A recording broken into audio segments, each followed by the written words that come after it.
السلام علیکم ورحمۃ اللہ وبرکاتہ۔ بسم اللہ الرحمن الرحیم، والصلاۃ والسلام علی اشرف الانبیاء والمرسلین نبینا محمد وعلی آلہ واصحابہ اجمعین۔ عن ابن عباس رضی اللہ تعالی عنہما لما قدم النبی صلی اللہ علیہ وآلہ وسلم المدینہ فرأى اليہود یصومون یوم عاشوراء فسألهم النبي صلى الله عليه وسلم ما هذا اليوم الذي تصومون فيه؟ قالوا هذا يوم عظيم نجى الله موسى من فرعون، فقال نحن أحق بموسى فأمر بصيامه، وفي رواية قال صوموا وخالفوا اليهود، صوموا قبله يعني يوم التاسع. وقال في فضيلة هذا الصوم يعني يوم عاشوراء أحتسب من الله أن يكفر السنة التي قبلها أو كما قال عليه الصلاة والسلام۔ قابل احترام سامعین، آج کا خطبہ جمعہ جو آپ نے سنا ہے اس کا خلاصہ بیان کرنے سے پہلے جو بات دوسرے خطبہ میں ہوئی وہ میں عرض کرنا چاہتا ہوں پہلے، کیونکہ بھائی چلے جاتے ہیں اور چند لوگ بیٹھتے ہیں جن کو کچھ شوق ہے۔ آپ نے یہ جو حدیث ابھی سنی ہے یہ اس مہینہ کے متعلق ہے جو محرم کا یہ مہینہ گزر رہا ہے۔ جب نبی کریم صلی اللہ علیہ وسلم مکہ سے مدینہ تشریف لائے، ابن عباس رضی اللہ تعالیٰ عنہ کی یہ روایت ہے اور حدیث کی تقریباً تمام کتابوں میں یہ موجود ہے کہ آپ جب مکہ سے مدینہ ہجرت کر کے تشریف لائے، فرأى اليہود، آپ نے دیکھا یہودیوں کو یصومون، وہ روزہ رکھ رہے ہیں۔ کون سا روزہ؟ یوم عاشوراء، 10 محرم کا روزہ۔ 10 محرم کا روزہ یہودی رکھ رہے ہیں۔ یہ چند دن کے بعد 10 محرم آنے والا ہے، تو آپ نے ان یہودیوں سے پوچھا ما هذا اليوم الذي تصومون فيه، اور بعد میں ہے ما هذا اليوم، یہ دن جو ہے جس میں تم روزہ رکھتے ہو یہ کیوں رکھتے ہو، وجہ کیا ہے؟ تو انہوں نے نبی کریم صلی اللہ علیہ وسلم سے عرض کیا هذا یوم عظیم، یہ بہت بڑا دن ہے، یعنی ہم یہودیوں کے لیے یہ بہت بڑا دن ہے۔ نجى الله موسى من فرعون، بعد میں ہے نجى الله بنی اسرائیل من فرعون، کہ بنی اسرائیل کو اور موسیٰ علیہ السلام کو اللہ تعالیٰ نے فرعون کے ظلم سے نجات دی ہے، اس لیے ہم خوش ہو کر یہ اللہ کا شکر ادا کرتے ہوئے اس دن کو یعنی 10 محرم کو روزہ رکھتے ہیں۔ تو نبی کریم صلی اللہ علیہ وسلم نے فرمایا نحن احق بموسیٰ، ہمارا موسیٰ علیہ السلام سے تعلق تم یہودیوں کی نسبت زیادہ ہے، یعنی ہم مسلمانوں کا، اور خود نبی صلی اللہ علیہ وسلم نے فرمایا کہ میرا تعلق موسیٰ علیہ السلام سے زیادہ ہے تمہاری نسبت، لہذا ہم بھی روزہ رکھیں گے۔ لیکن آپ نے فرمایا جو دوسری روایت میں لفظ ملتے ہیں کہ صوموا وخالفوہم، بعد میں ہے خالف الیہود، روزہ تو رکھو اے مسلمانوں تم، لیکن یہودیوں کی مخالفت کرو۔ مخالفت کیسے ہوگی؟ آپ نے فرمایا 9 کا روزہ رکھو اور ساتھ 10 کا روزہ رکھو۔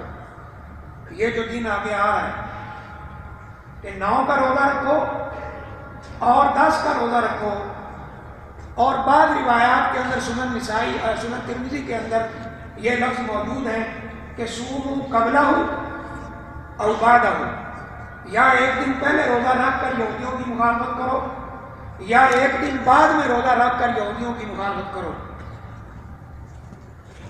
اب میرے بھائیو غور کیجیے کہ یہ روزہ نبی کریم صلی اللہ علیہ وسلم نے رکھنے کا حکم دیا ساتھ یہودیوں کی مخالفت کا بھی حکم دیا، اور اس روزے کی فضیلت آپ نے کیا بتائی؟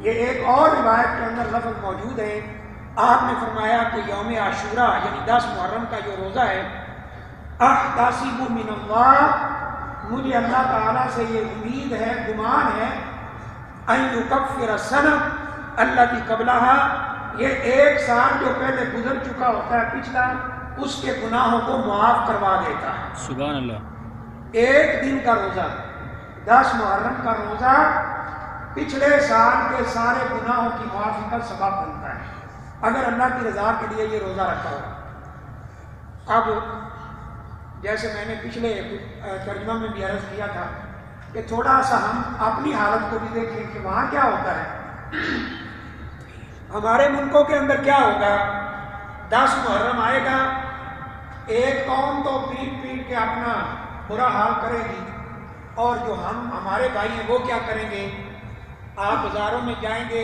ہمارے بھائی وہاں جائیں گے، سبیلیں لگی ہوئی ہیں، اور وہ شکنجی کی سبیل ہے، روح افزا کا شربت اس کی سبیل ہے، اور دودھ کی سبیل ہے، اس کے اوپر لکھا ہوا کیا ہے کہ سبیل سے پانی پیو، سبیل سے شربت پیو، سبیل سے دودھ پیو، اور امام حسین کی پیاس کو یاد کرو۔ اور پیغمبر علیہ السلام کیا فرما رہے ہیں کہ اس پہ روزہ رکھو۔ بات وہی ہے میرے بھائیوں، افسوس والی، کہ ہم مسلمان ایز امت پوری ہم کدھر کو جا رہے ہیں؟ ان میں تو کوئی افسوس ہی نہیں، ان کا ایک اپنا دین ہے، ان کا اپنا مذہب ہے جسے وہ فقہ جعفریہ کہتے ہیں، اور ان کا اپنا امام ہے جسے امام جعفر کے نام سے پکارا جاتا ہے۔ ان کا سسٹم تو چھوڑ دیں، ہم کیا کر رہے ہیں کہ نبی صلی اللہ علیہ وسلم نے فرمایا روزہ رکھو اور یہودیوں کی مخالفت کرو، تو امت نے کہا ہم روزہ نہیں رکھیں گے۔ آپ فرماتے رہے روزہ رکھو، ہم تو نہیں رکھیں گے، ہم تو سبیل کا پانی پئیں گے۔ جو اللہ سے ہٹ کر کسی اور کے نام پر لگائی گئی ہے، سیدنا حسین رضی اللہ تعالیٰ عنہ کے نام کی سبیل، ہم اس سے پئیں گے۔ اور قرآن نے فرمایا کہ جو کچھ بھی اللہ کو چھوڑ کر کسی اور کے نام پر دیا جائے، وہ کسی پیغمبر کے نام پہ ہو، کسی فرشتے کے نام پہ ہو، کسی ولی اور بزرگ کے نام پہ ہو، کسی صحابی کے نام پہ ہو، اہل بیت کے کسی فرد کے نام پہ ہو، تو قرآن نے اعلان کر رکھا ہے حرمت علیکم المیتۃ والدم ولحم الخنزیر وما اہل لغیر اللہ بہ، اور جو غیر اللہ کے نام اس کے نام سے موصول کر کے اس کی نسبت ادھر کو کر کے کہا جائے کہ یہ فلاں کے نام کا ہے، آ کر کھا لو، تو اللہ نے فرمایا میں نے تمہارے اوپر حرام کر دیا ہے، اس کو میں کبھی معاف ہی نہیں کروں گا، یہ تم اللہ کے ساتھ شرک کر رہے۔ اب اس سے بڑھ کر اور افسوس کی بات، ورنہ وہاں سے بھائی فون کرتے ہیں، السلام علیکم جی، وعلیکم السلام، ہم جی ایسے محلے کے اندر رہتے ہیں جہاں سڑکوں پر سارے اہل تشیع ہیں، یا پھر ہمارے وہ بھائی ہیں جو اپنے آپ کو اہل سنت والجماعت کہتے ہیں، وہ 10 تاریخ کو میٹھی روٹیاں کھاتے ہیں اور ہمارے گھروں میں گفٹ بھیجتے ہیں کہ یہ آپ رکھ لیں، یہ نیاز حسین ہے۔ تو ہم کیا کریں؟ اگر اس کو رکھتے ہیں کھاتے ہیں تو وہ تو اللہ کے نام سے ہٹ کر کسی اور کے نام پر دیا گیا ہے، چاہے وہ سیدنا حسین رضی اللہ تعالیٰ عنہ ہے۔ میرے بھائیوں یہ بڑا اہم معاملہ ہے، نازک، یہ کتنا نازک معاملہ۔ ایک حدیث سنیے، ایک آدمی آیا نبی صلی اللہ علیہ وسلم تشریف فرما ہے، تو کیا کہتا ہے؟ ما شاء اللہ و شئت، وہ ہوتا ہے جو اللہ چاہتا ہے اور جو آپ چاہتے ہیں۔ لفظ بڑے سادہ ہیں، حدیث موجود ہے، آپ غور کر سکتے ہیں۔ ما شاء اللہ، ہمیں حکم ہے نا کہ اگر کوئی کام آگے آنے والا ہے تو انشاءاللہ کہو کہ بھائی کل تم میرے پاس آؤ کہ انشاءاللہ آؤں گا۔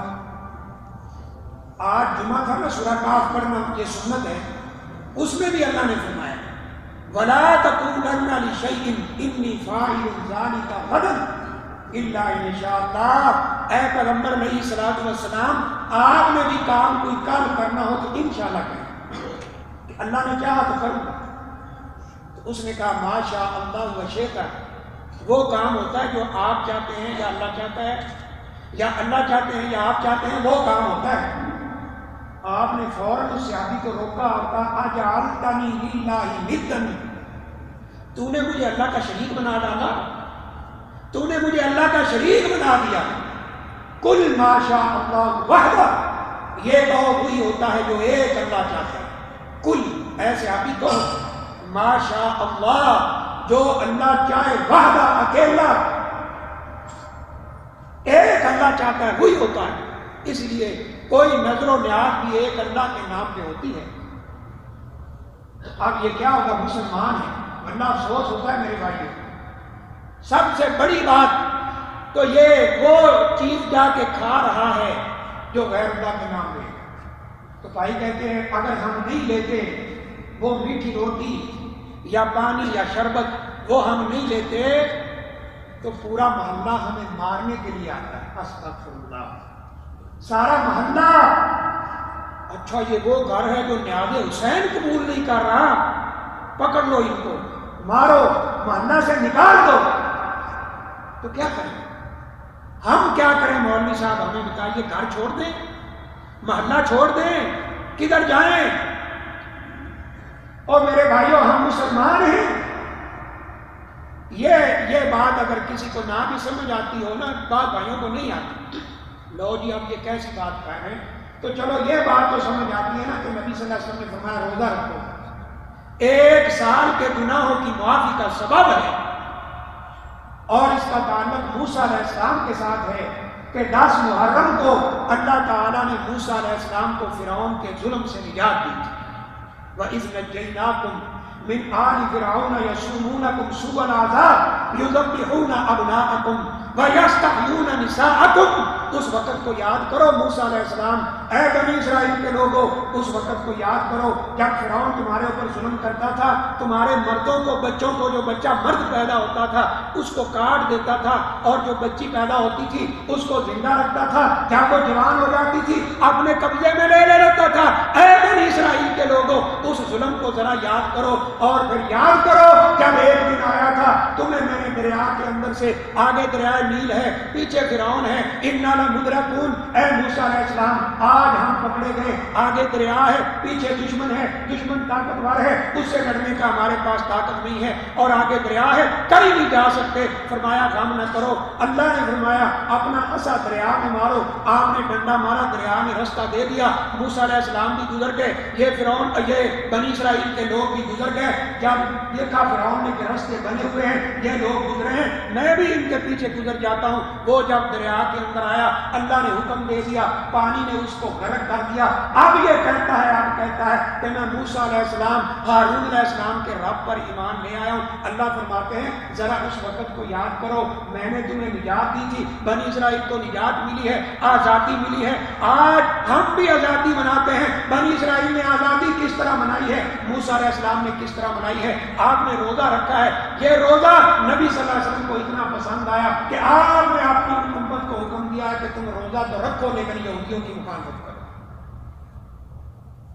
آج دیکھ لو بھائی، ناراض نہ ہوئیے گا، آج کتنے لوگ ہیں ہم میں سے، کتنے پرسنٹیج جو یہودیوں کی مخالفت کرتے ہیں، جو ان کی تہذیب کو پسند نہیں کرتے ہیں، جو ان کے کلچر کو پسند نہیں کرتے ہیں، جو ان کی زبان کو پسند نہیں کرتے ہیں، جو ان کے اٹھنے اور بیٹھنے کو پسند نہیں کرتے ہیں۔ اللہ اکبر، 95% سے اوپر مسلمان آپ کو یہ کہتے ہوئے نظر آئیں گے عربی ہمیں نہیں آتی۔ عربی کیوں نہیں آتی؟ اس لیے نہیں آتی کہ وہ پیغمبر علیہ السلام کی زبان ہے، ہمیں اس لیے نہیں آتی قرآن کی زبان ہے، ہمیں اس لیے نہیں آتی حدیث کی زبان ہے، ہمیں اس لیے نہیں آتی صحابہ اکرام کی زبان ہے، ہمیں اس لیے نہیں آتی ائمہ اکرام کی زبان ہے، ہمیں اس لیے نہیں آتی یہ قبر کی زبان ہے، اس لیے نہیں آتی یہ جنت کی زبان ہے، ہمیں انگلش آتی ہے اس لیے کہ یہودیوں کی زبان ہے، عیسائیوں کی زبان ہے۔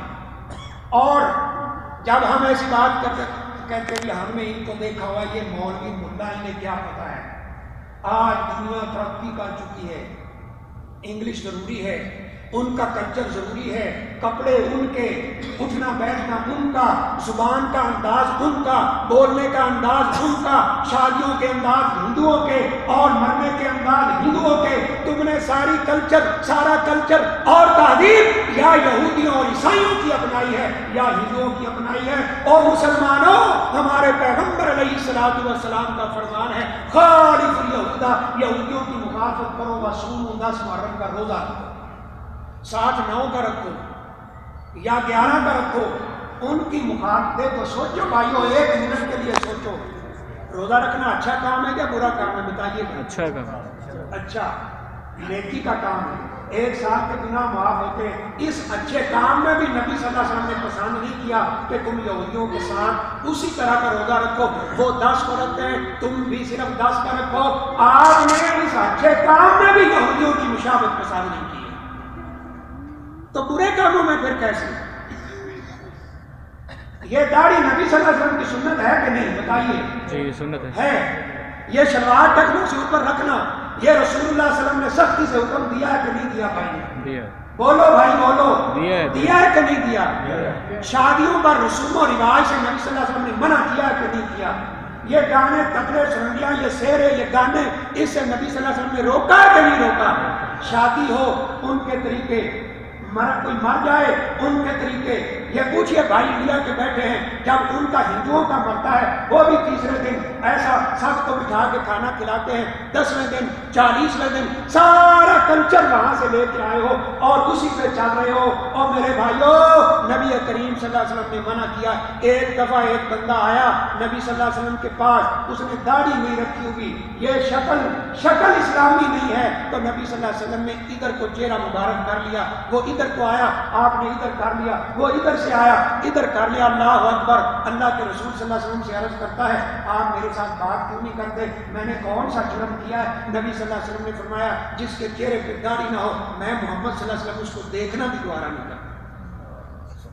اب کلچر بھی ان کی، واللہ میں ایک دفعہ لاہور میں اسٹاف پہ کھڑا تھا، یہ میرے سامنے کی بات ہے، سنی سنائی میں، 2 لڑکیاں میں نے دیکھی، وہ سامنے سے آ رہی، سامنے ایک گلی تھی، انہوں نے بال کلر رنگ کر کے براؤن، انگریز عورتوں کی طرح براؤن کیے ہوئے ہیں، براؤن، اور کپڑے ایسے ہیں کہ اگر ان کو ملک کی پبلک اجازت دیتی تو شاید اللہ معاف کرے اتار ہی دیتی، اتنے تنگ، اور یہاں سے اوپر یہ جسم سارا نظر آ رہا ہے، دوپٹہ بالکل اتنا بریک ایک رسے کی طرح گلے میں ڈالا ہوا ہے، یہ مسلمان عورت ہے، اور منہ میں چنگم ہے، وہ گائے کی طرح جگالی کرتی آ رہی ہے اور آ کے اسٹاف پہ کھڑی ہیں۔ اب دیکھو، ایک رکشے والا آیا، جہاں پہ ہم کھڑے تھے وہاں سے لبرٹی مارکیٹ کم از کم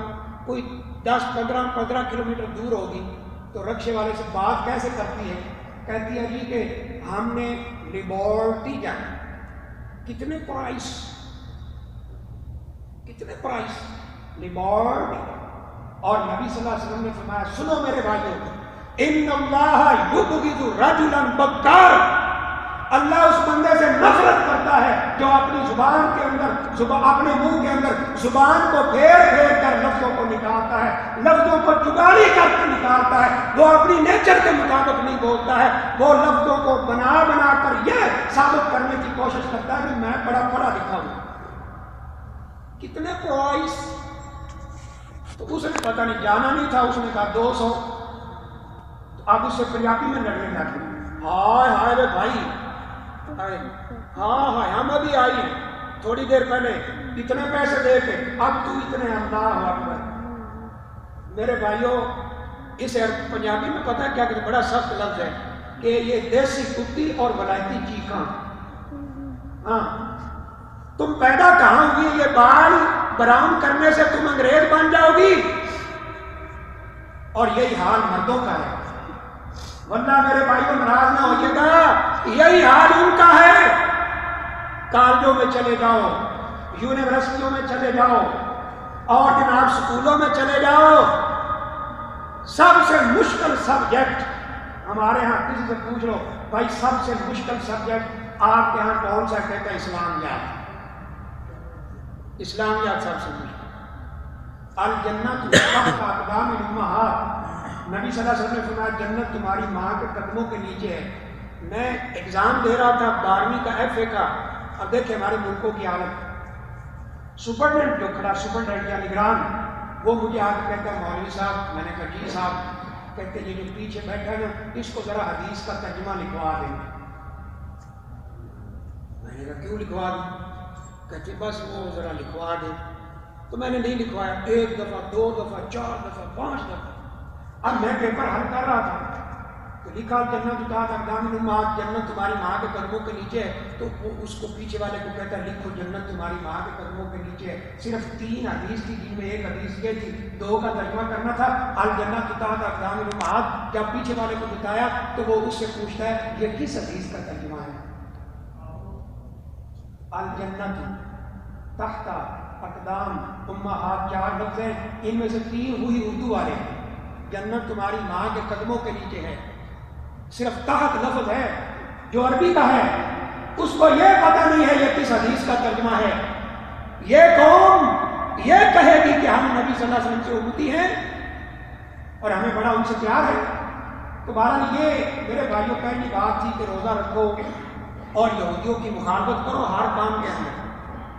اور جو باقی خطبہ آپ نے سنا اس کا ترجمہ خلاصہ میں کرتا ہوں، ٹائم کافی ہو گیا، کہ اللہ تعالیٰ کا یہ وعدہ ہے کہ اللہ تعالیٰ نے مومنوں کو جنت کی خوشخبریاں اور مومنوں کو اپنی مدد اور مومنوں کو بخشش کے وعدے کیے ہیں۔